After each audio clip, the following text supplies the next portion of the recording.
really helps people come out of this faster for those who embrace it than those who don't. So, it's an exciting time to be doing what I'm doing. And I'm excited to share some of what we're doing with you all. Well, we just feel so fortunate because it's almost like grabbing a crystal ball to sit down with you a little bit. You spend a lot of time. I only wish. Yeah. I go that far. But you can kind of, when I talked to your team yesterday, Stephanie and Dominique, Stephanie being your business development person and kind of, I guess we jokingly said director of everything. She said that you are looking at companies every single day. She had looked at 2 of them before noon that day and was just trying to get in the brain of that organization and that technology and see and hear what they're up to. And that's pretty exciting stuff for us because, any more these days, we're going to see some huge advancements here. And obviously even post-COVID with the adoption of technology as a way to do our business quicker and faster. This just is a perfect timing to hear from you. Yeah. I want to take us back a little bit though, and just have you unpack a little bit of your spearheading the Second Century Ventures with National Association of Realtors, some of your most incredible returns at 18 times X, and then starting, obviously moving on to your firm after that. So I'd love to just have everyone hear about that process for you and some of the great stuff that came out of that from a technology standpoint. Sure. Yeah. Well, I'll start, just kind of the overall my background. So I started as a real estate agent myself. While I was an undergrad, I spent 3 years selling homes while I was getting my degree. And, but was also really focused on technology within school. So I spent 7 years afterwards during the .com days when the Fortune 500s were all saying, oh, this internet thing, it's here. Who better than a 22-year-old to help us figure out how to get online, right? And so I was consulting for the C-level execs of Financial Times and Blue Cross Blue Shield and State Farm and some others, and really helping them both figure out, what does an online presence mean for these companies, and then actually managing the teams to go and implement that, the technology teams. So it was a really exciting time, obviously learn a lot by getting thrown into the fire, real early on. And, I talk about that now because I think that there's some parallel to where we are today in the world in terms of real estate tech adoption. It's been a while. It's taken some time. And residential, I used to think residential real estate was behind until I started working with the commercial real estate folks, and they're really behind. So, we focus, as James said, on real estate finance, insurance, home services, hospitality. So, really real estate in the adjacent industries. And I think it's what makes so much opportunity here.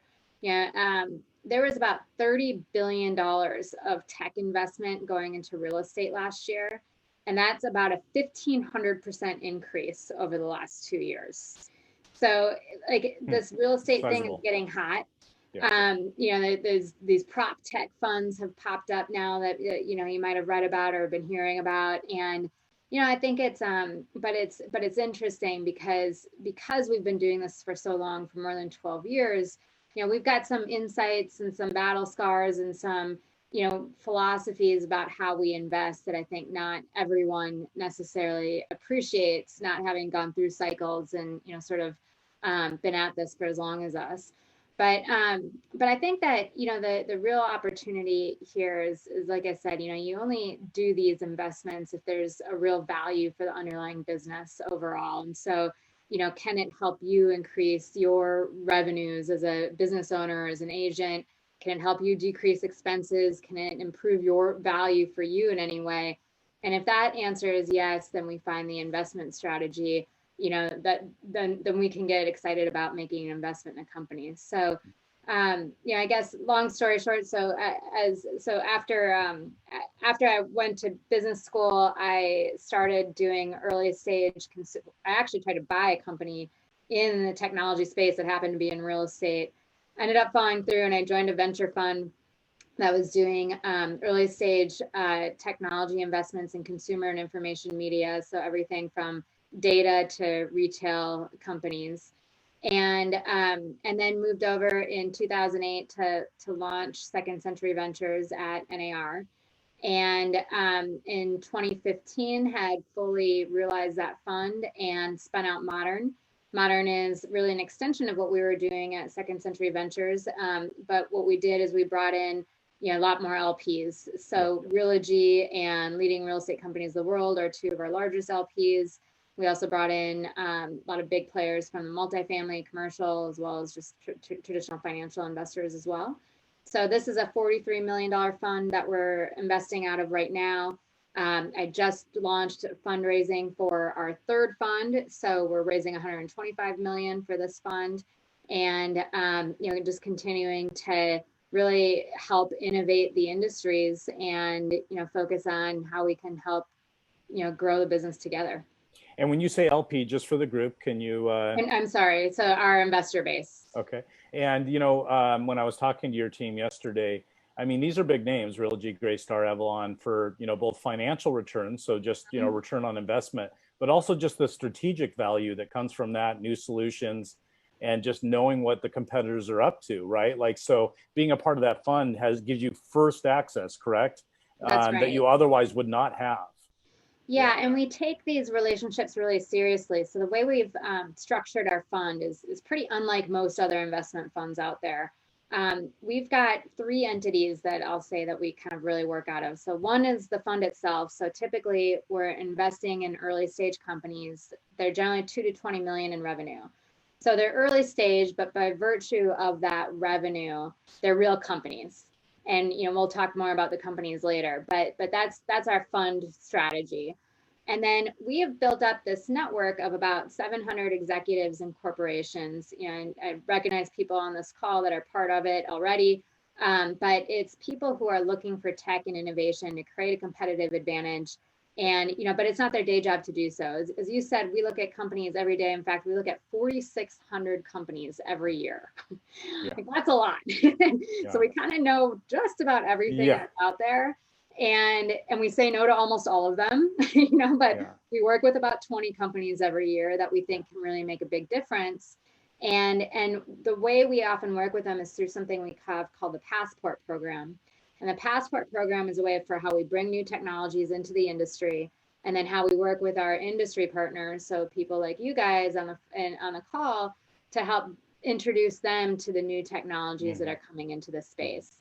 And people are involved in one-on-one mentor meetings that we set up. We are often doing events like this. It used to be more physical events like this, but now more and more of these webinar events. And so we're really, with our investors and our partners, we're really very active in listening to you. What are the challenges you're trying to solve for? What are the problems and the opportunities that you see?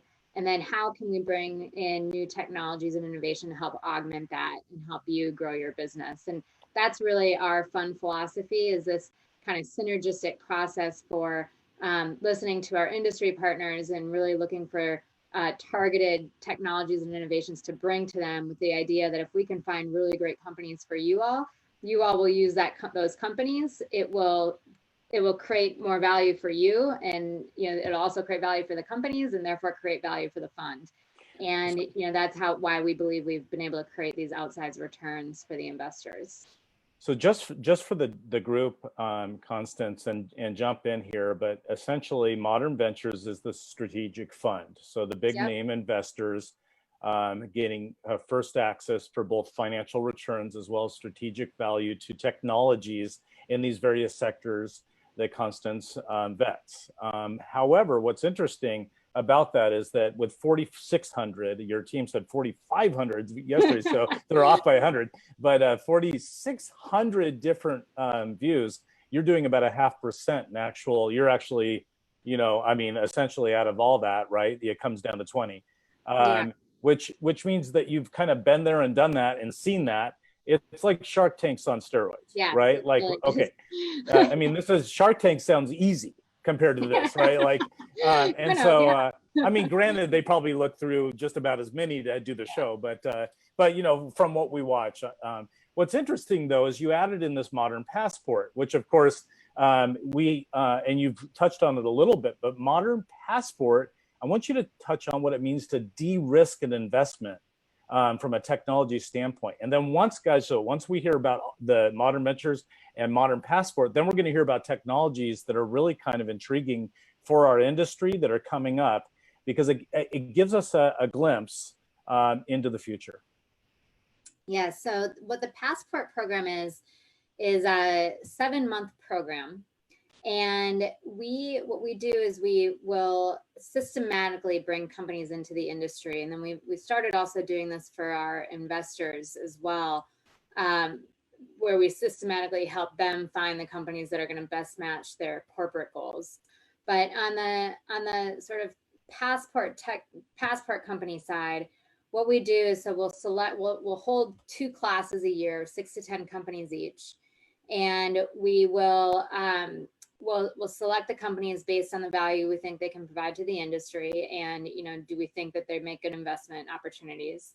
And we give them 4 main things. The first is strategic guidance. So we help them think about how to best approach the industry. I mean, as you all have seen the Inman shows over the years, you know, you see startups banging their head against the wall for years trying to figure this all out. And they don't know the difference between an MLS and an association and a broker and an owner and an agent and a franchise. Like, you know, they don't know all that stuff coming in. And so we help educate them about that. And, you know, who are the actual customers, who's actually buying their products, or what value are you really providing? What are the big value props that you should be sharing to the industry to make your product, you know, shine?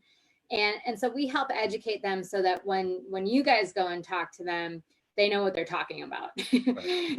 and you can have a more worthwhile conversation, right? Right. So that's sort of number 1. Number 2, what we do is we host what we call mentor meetings. So these are one-on-one meetings. You all can sign up for these if you want to.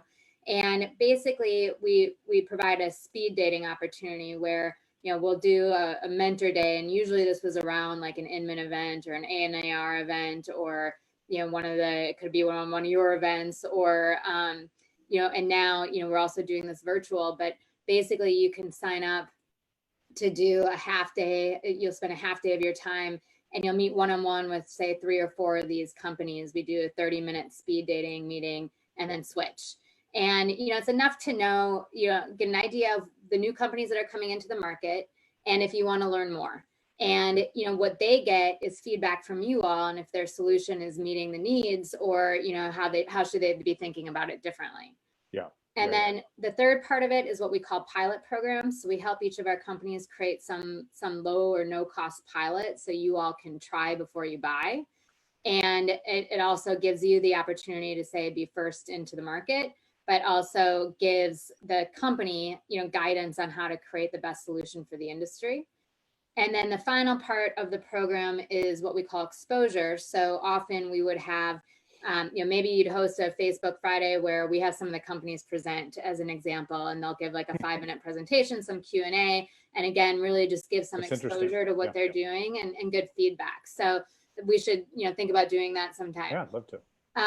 So we'll often do that on stage or in these virtual environments, and that's the program. So after 7 months of a company going through this, we're hearing great feedback from the market on whether these companies are actually worth anything or not. You know, are they providing value? You know, are people signing up to use them? And if they are, you know, that's a really good indicator for us that this does make sense. You know, this is the best customer market feedback we could possibly get for a potential investment. And so, you know, then we know whether we should invest in this company and help them create the juice to, you know, go faster into the industry. Or, you know, like some of these ideas, or some of these companies rather, they come in and we think it's a great company, but it turns out they can't execute, and, you know, or the market just doesn't think they're any good, or, you know, whatever it is. And so it really helps us weed out the winners from the losers. Yeah. And it really, I think, gives the industry a really good opportunity to see, you know, a kind of an index of companies, if you will, and, you know, pick from a variety of solutions that they're providing to try to create value and see if, you know, there's a good match. So is there a cost for the passport for the startup? Yeah, the startups pay us, some advisory equity. They pay us a little cash. It helps us pay for the program. Yeah. Helps offset the cost for our investors. Yes. It's not, and it really aligns us because their success becomes our success, or our success becomes their success. The same thing. And so there is a little bit of a cost. Yeah. There's not a cost for our mentors to participate. We open it up wide to the industry. And we do a little bit more for our investors than we do for just a typical mentor. So Lennox has a question.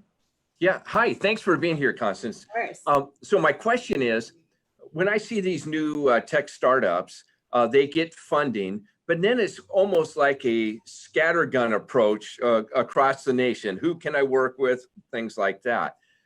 I've always thought that these companies should try to find one residential company or commercial company and get embedded into the company to do proof of concept that this really is something. And instead of using all this venture capital, I don't know if that's what you call it, but this capital of marketing. Spray and pray. Globally. We call that spray and pray. Spray and pray. Let's go deep with one company. There you go, Aaron. There's your tidbit. Because for us, we've embedded several outside companies into our John L. Scott platform. Yeah. And it takes that of a company like us to do the marketing, the education, the leadership, the support team, everything to make these programs work. Otherwise, the 95-5 rule comes in, only 5% implement. So I just want to throw that out there is what are you finding works for these companies? Well, that's exactly what the pilot programs are supposed to, really be intended for, is not to do a pilot with 1,000 people, but to do a pilot with 1 or 2 key partners and do exactly what you just said, work out the kinks, work out the, things that work, the things that don't, get your feedback on what matters and, shape the solution in the way that makes most sense for you as this example. And so, because the idea is if it works for you, it's likely going to work for the industry. And like, why would you want to do it? Well, you get to be first, so, and so, you get some kind of exclusivity on a, first to market kind of basis, which is valuable for you.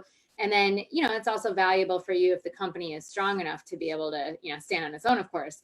And so, have it grow from there. But that's exactly our philosophy too, is, get in with a few key partners, formulate the best, the best solution for the industry and then go wide. Nice. What Lennox is suggesting is a little bit about what we do. A lot of our technology is proprietary. And so we'll run it out to, the company-owned stores, Lennox's offices first, work out those kinks and decide if it's valuable to roll out to the network. So thanks, Lennox, for that. Well, Constance, your questions that you kind of helped me formulate here is a lot around technology, but I'm curious to hear from you. How should people be thinking about technology and innovation in these times? Is there anything specific? We've seen a lot of accelerated technology through this time, or at least accelerated willingness for adoption. But I'm wondering what jumps out at you when I ask that question.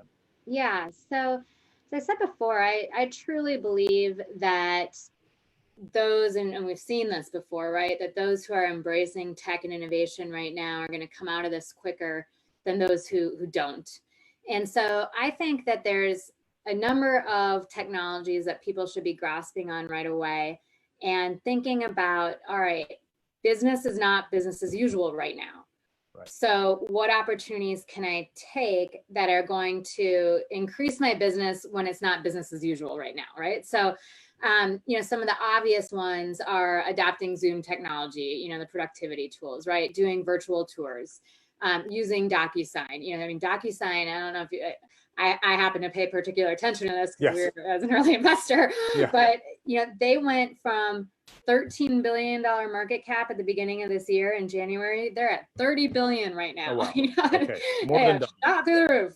And it was 4 billion at the IPO. So, these productivity tools, Zoom is shut up and, others Obviously, providing just so much value, and you can't just hand someone a contract because you might catch a virus. And why did we bother doing that anyway with all the paper and everything and anything? So, the industry was quick to adopt electronic signatures as it should have, but there's still people who aren't, right? So the productivity tools are the obvious ones. Now, some of the ones that are a little bit less obvious, but I think are, really powerful right now is, how do I still increase my business right now with maybe some alternative models that, and that I can still gain commission even if we're not selling as many homes right now. And so I'll give you an example of one of our companies that's helping agents do that. It's called EasyKnock. And EasyKnock is really kind of a iBuyer alternative. But what they do is they will provide liquidity to a homeowner. So the big picture, they're helping homeowners tap into the $14 trillion of home equity that's out there that people can't access otherwise. And so they will purchase a home basically and provide 70% of liquidity, of that value of the liquidity, to the homeowner, and then immediately rent the home back to the homeowner. So the homeowner gets to take some money off the table, but doesn't have to sell their home, or they don't have to leave, I should say. And so the homeowner retains the upside. So anything, above that 70% that the home eventually sells for, the homeowner gets to retain. So that way we don't have to argue about what the price, what the home value is worth or what the home's worth. They get the liquidity, but they also, they don't have to leave their home right now. And they also, have a, big incentive to maintain the integrity of that asset because they're going to get the upside.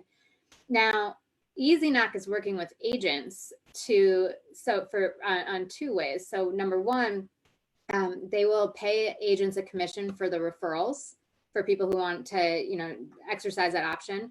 And then number two, for that agent then has exclusive rights to be the agent of record on that home when they do actually sell that home.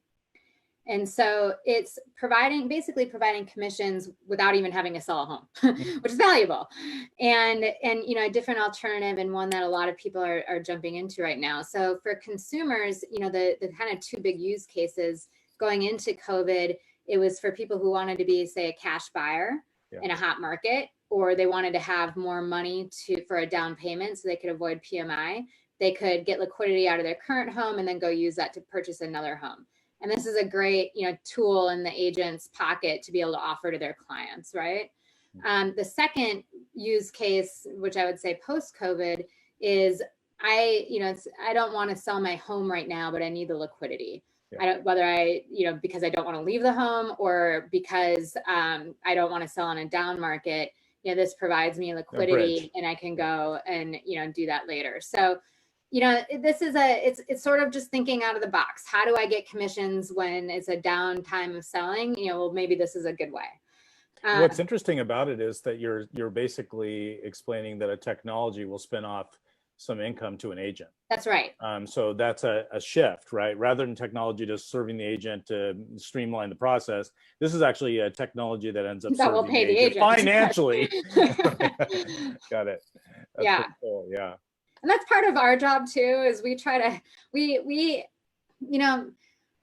everyone always asks me like, well, why are you investing in companies that, are helping agents? Shouldn't we be disrupting the agents? And, how many times have you all heard that, right? Mm-hmm. And, the technology has been there for more than a decade to disrupt the agent, but the reality is it hasn't happened. And so why hasn't it happened? And I'm speaking to the choir, for most people, it's the largest transaction in their lives. They want that consultative experience. They want that advice. They want that help. And I have some other thoughts on some of the technology companies that are helping people do that.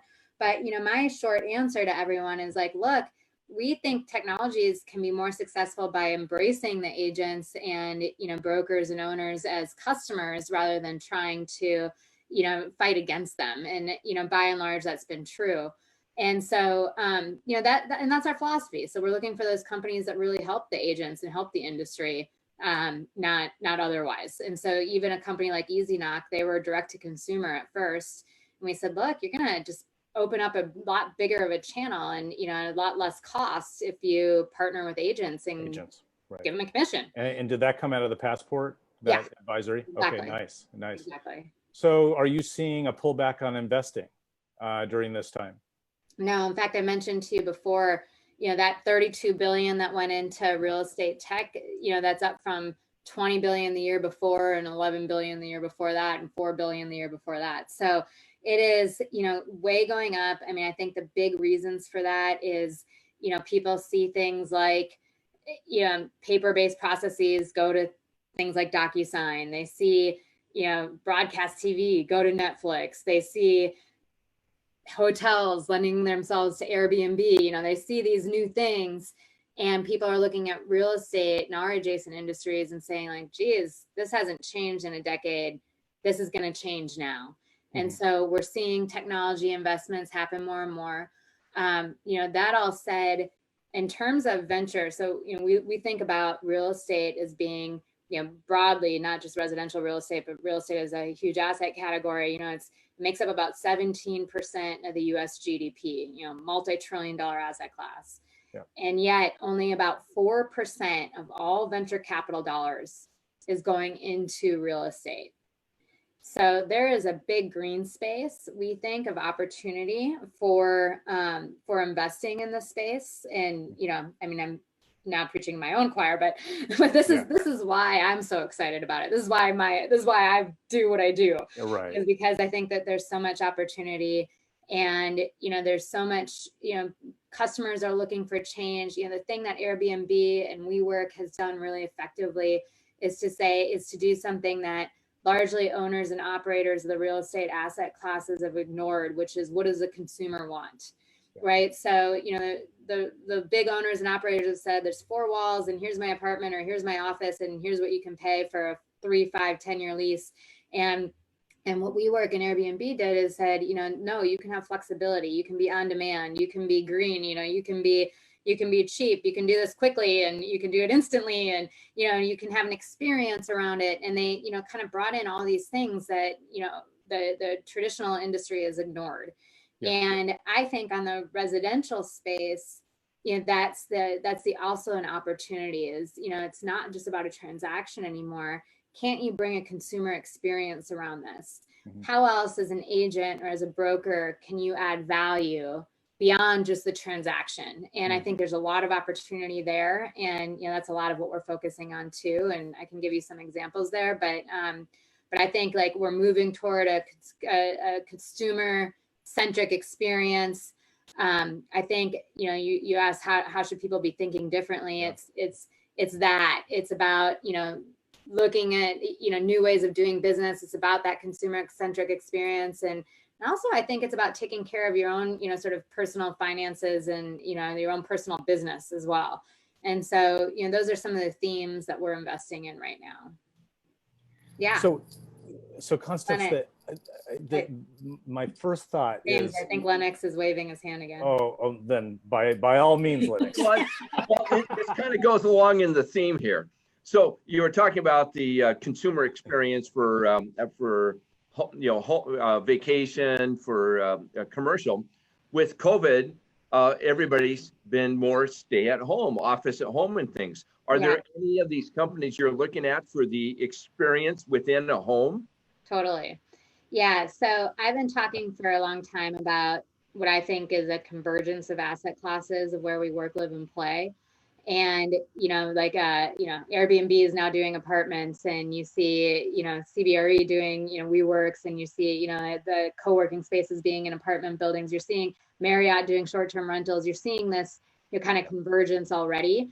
What COVID did is, I think, just fast track that, because we were literally working, living, and playing in our homes, right? Yeah. And so how does that change our life moving forward? And I think it's changes in a big way. So, it's back to some of these productivity tools, that's for sure. But I think also, as we think about, kind of the new normal, like what does some of that look like? So I'll give a few examples.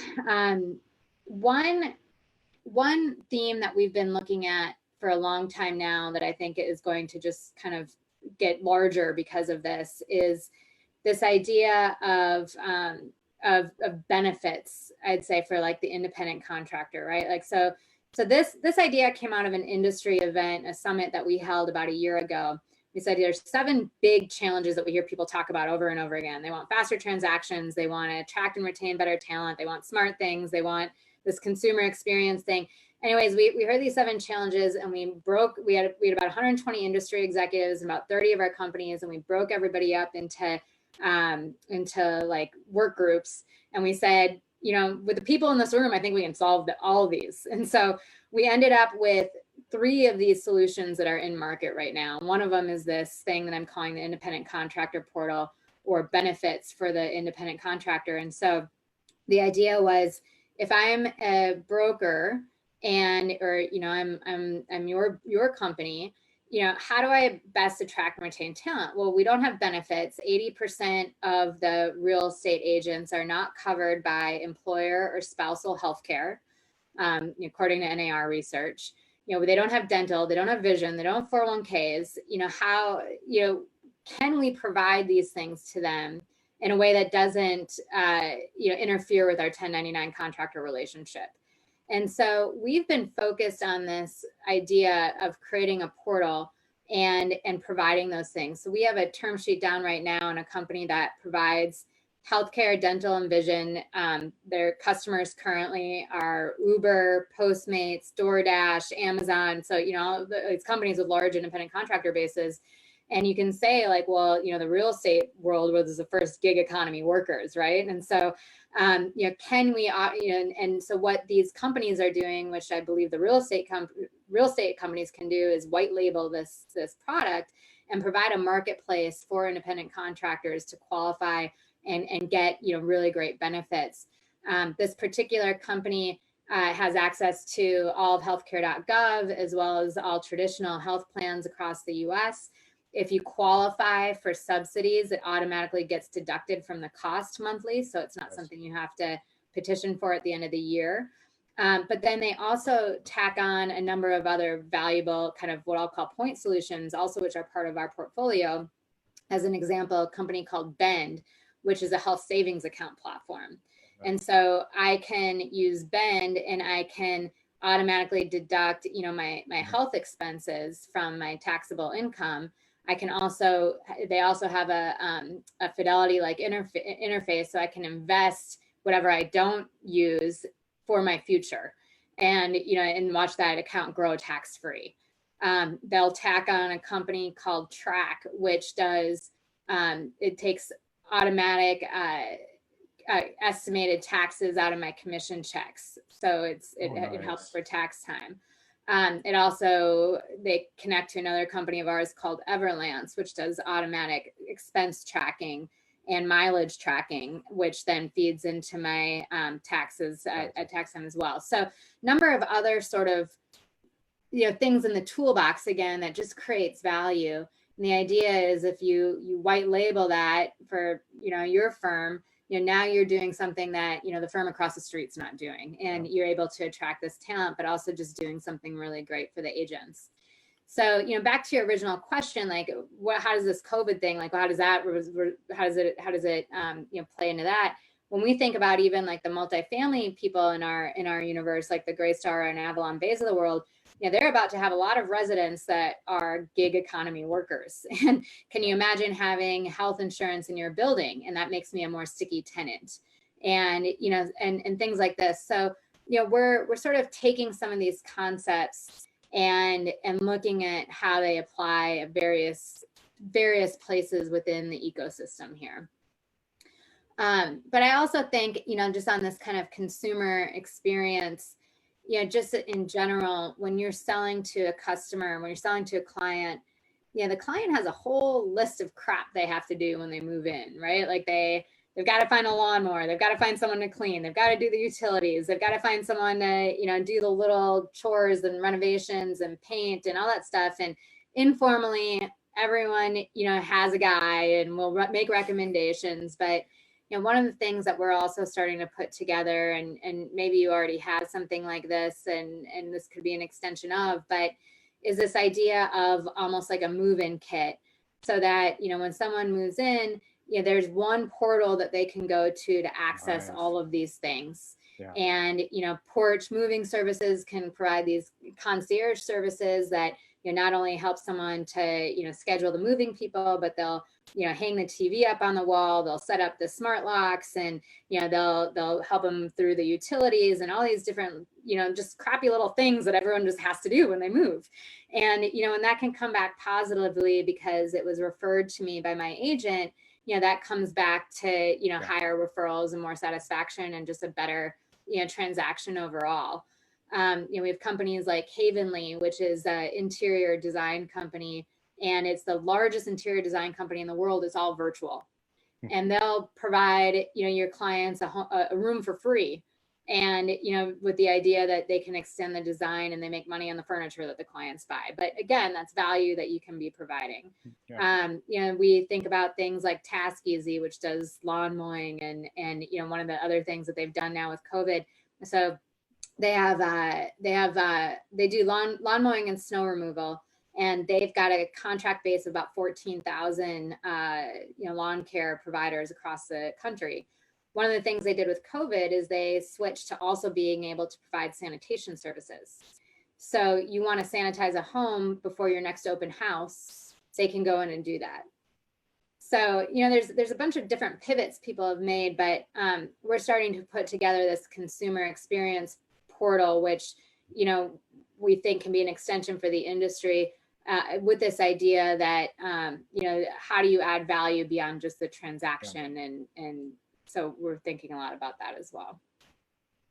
I love the agent retention around those additional tools and just features for agents to, collect taxes or, have some sort of benefit. That would be amazing. That's a great technology. And then also just that dashboard, portal, if you will, that you were talking about for the consumer, which then again, retention of the client, within the organization. So that's pretty exciting stuff. We do have a question out there with Nick Norby, who's fielding our Zoom call participants. Nick, what do you have there? Hey, Constance, thanks for joining us.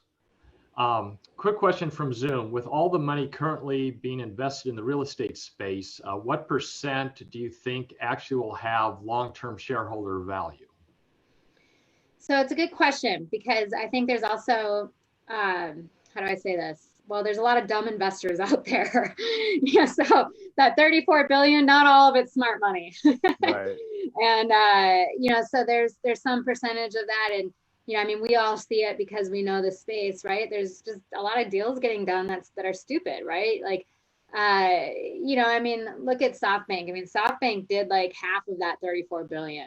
And, we've stayed away from the kinds of investments that SoftBank made in real estate. So WeWork, so Compass, so, some of the short-term rentals in the residential space. And because what my philosophy is those are traditional real estate companies that are tech enabled. And because they shouted the tech enablement part, they got tech values for the traditional real estate companies. And that's why SoftBank's investments are crashing down right now. From our perspective, it's kind of like what I said before. We would rather be investing in those technologies that enable the traditional realtors and owners and operators to, provide those new innovations and become enabled, out of that. So like, as an example, with WeWork, we wouldn't invest in WeWork, but we'd like to invest in the payment or reservation systems that enable a WeWork to happen. With, Compass, we wouldn't invest in a Compass, but we are certainly investing in data companies and CRMs and, technology companies that enable the real estate community to become tech enabled. And so, I think that, those particular investments from SoftBank, which, like I said, really make up about 50% of that 35 billion that I said, those are some big numbers and a big percentage that might not work out as people had hoped. But there's certainly a lot of good opportunities out there as well. And I'll refer back to that initial stat that I gave you where, real estate as an asset class is 17% of the US GDP and only 4% of capital, venture capital is going into it. There's going to be, a strong amount of capital that will retain shareholder value. Oh, thank you, Nick. Erin, I know you have a question out there on our Facebook Live group. Yeah, definitely. You've mentioned a lot of different startups. Kind of curious about, this question is about, do you see any real estate technologies as being kind of on their way out? And do you see anything that you think that might take some of these technologies places, or lack of technology thereof? So I guess kind of emerging things, replacing things that you see as kind of outdated. Be curious to hear. Yeah, so I think maybe when we think about manual processes that can be augmented with technology, I think that's probably the biggest opportunity for change.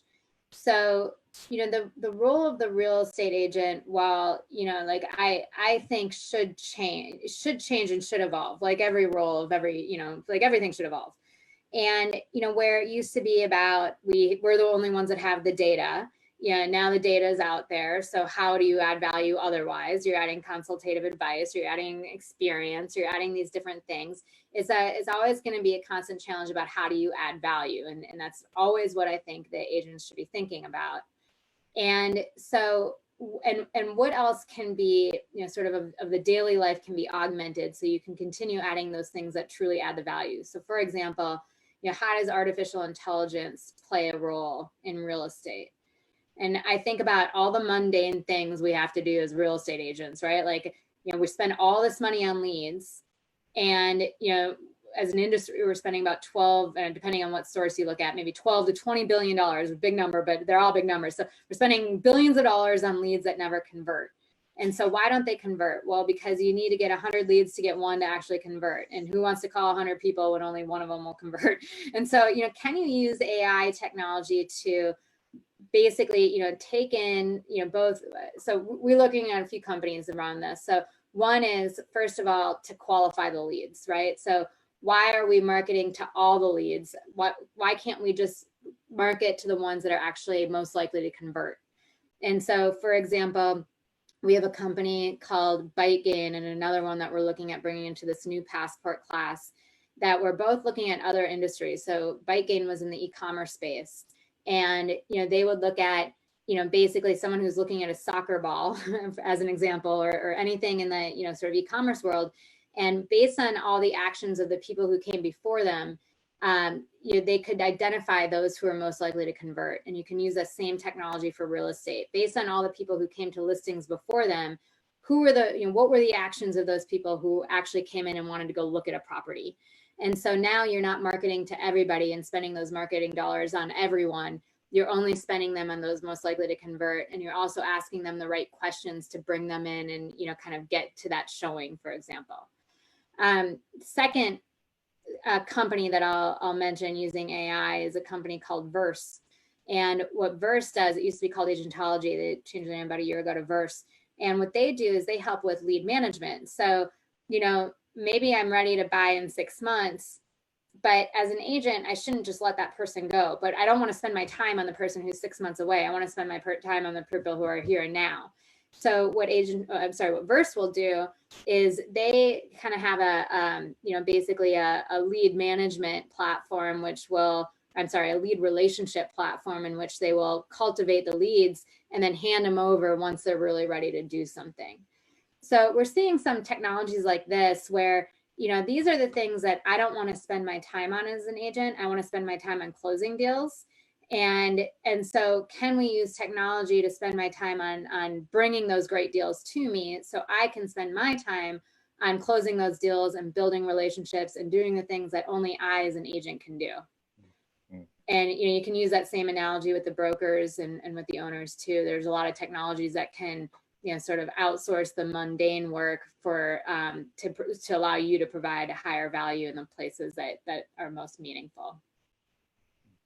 Well, thank you, Erin. So, Constance, the question that has come to my mind is, has there been a surprise technology, one that you thought would never fly, that would never, gain traction, that gained traction, and then vice versa, something that you thought was, just a slam dunk that just didn't take off? So what I'm trying to get at is, what technology would you develop if you went and started a technology today, really?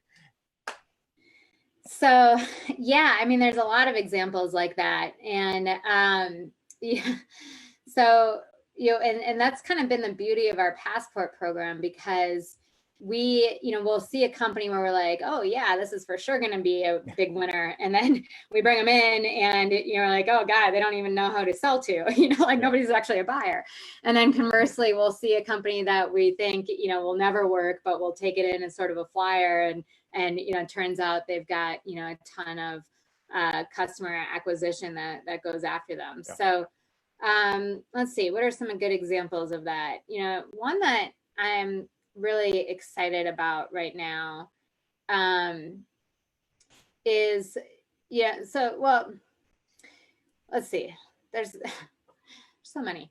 So I think, okay, here's a company that I think really has the opportunity to change the world.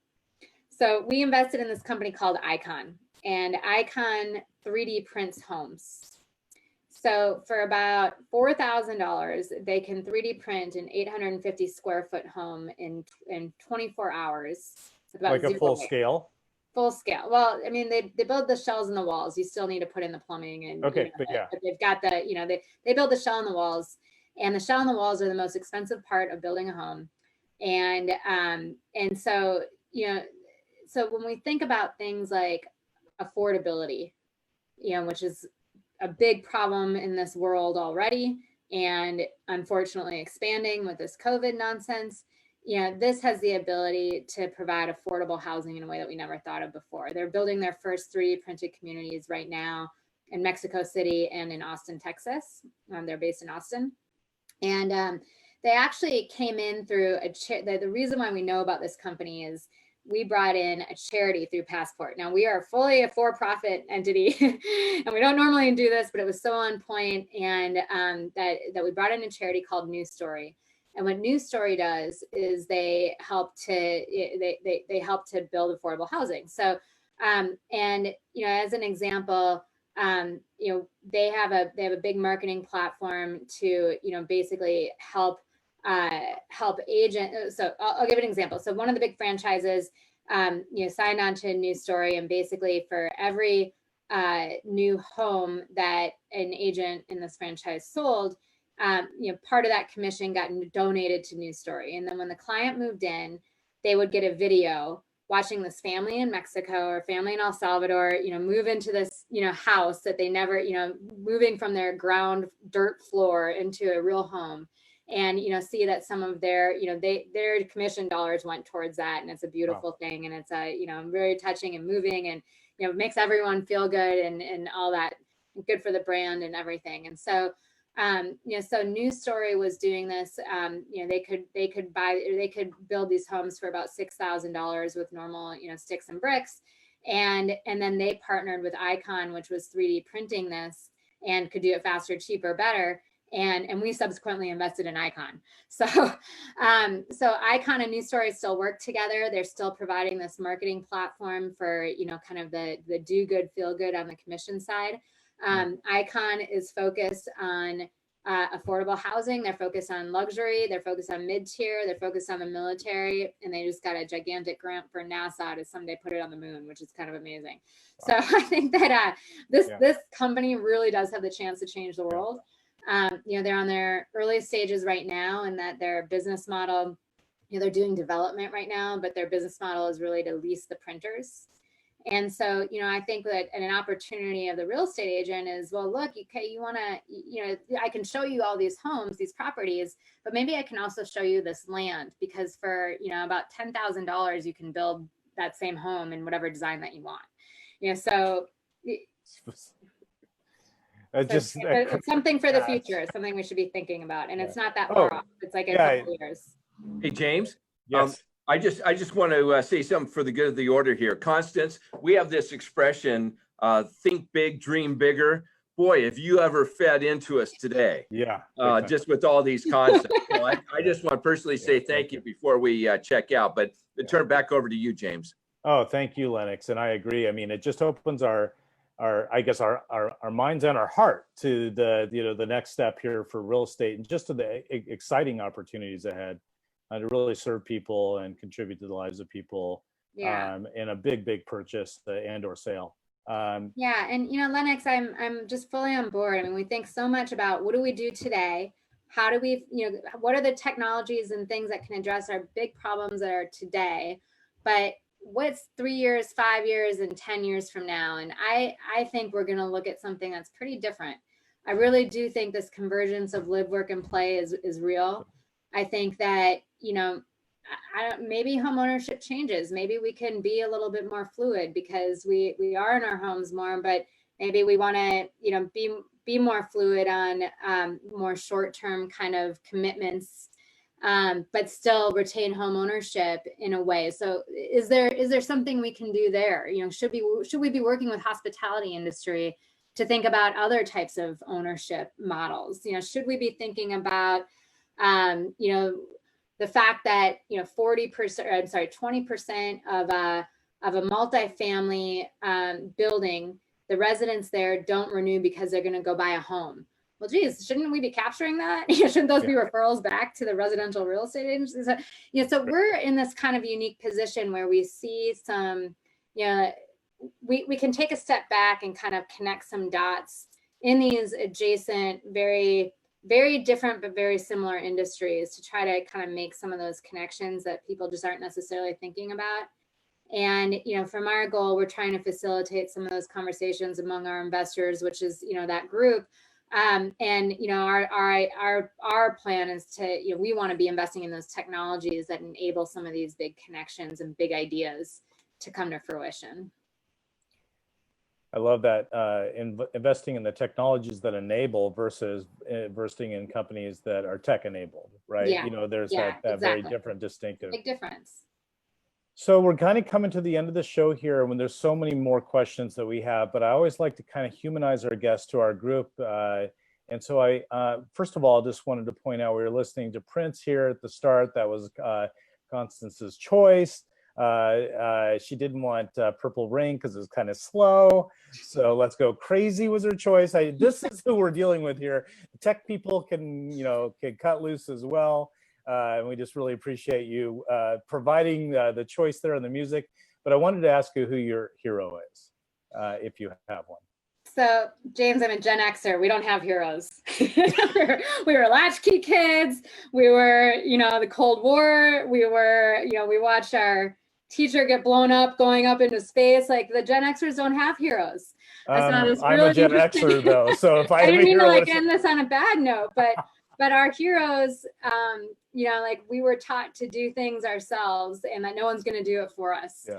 And so, we figured out this, we were going to be the McDonald's generation, I guess, but we figured out how to do this tech stuff. And that's what made us cool, I think. Yeah, yes. And so I got the insight that you were going to ask that question and I thought about making it up, but, it's just the truth. I mean, I think my heroes, I look up to a lot of people. I look up to, aspirational business leaders that are really changing the world and, things that Bill Gates has done and Steve Jobs has done. And, look at, Elon Musk. I hope we all are doing, he's kind of crazy, but I do hope that we end up doing electric vehicles. And, so I look at what, my heroes, I think are people, I read a book recently called Shoe Dog, the CEO and founder of Nike. And, he literally started selling shoes out of his parents' basement and built that into what it is. And, my heroes are people who take these crazy ideas that everyone thinks can't happen and literally change the world. And so I'll leave you with that. My heroes are all my entrepreneurs that we're invested in and, all the successful investors that are part of our fund that have done it themselves. And I really, admire and look up to them. Well, your team didn't share me your age, but we're both 80s kids. And I think we're both in the same evolving hero mode, right? The heroes evolve. One of our owners actually he owns our Eugene, Oregon office, sent me Shoe Dog.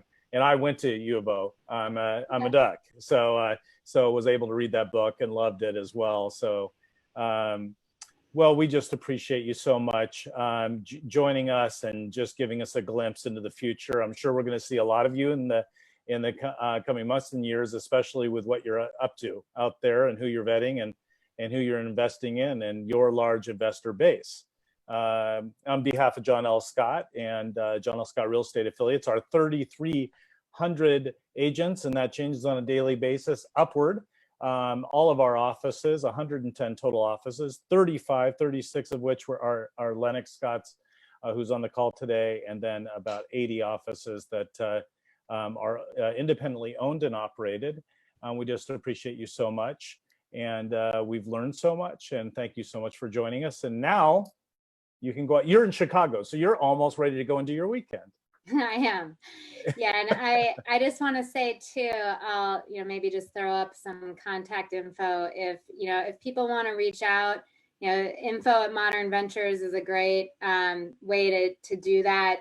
So there's an email address. Please, if you have questions, you want to be part of the mentorship program, or get some insight into be in our newsletter on some of the things that we're seeing, we're really happy to include you all. So thanks so much for having me. And Constance, we're going to circle back and talk about doing a tech forum here on Facebook Friday. I think that is a great idea. And since you're already vetting these, you'll be able to put together a customized group that makes sense. Oh, for sure. Yeah, we'd love to do that. And so, yeah, let's plan on that and just keep that communication. So thanks everyone for joining us. I know, Fridays are crazy, and just to have you join here on Zoom and both Facebook Live is special for us. We are blessed to have you today, and have a wonderful weekend. Thank you. Thank you all. Thank you. Bye-bye.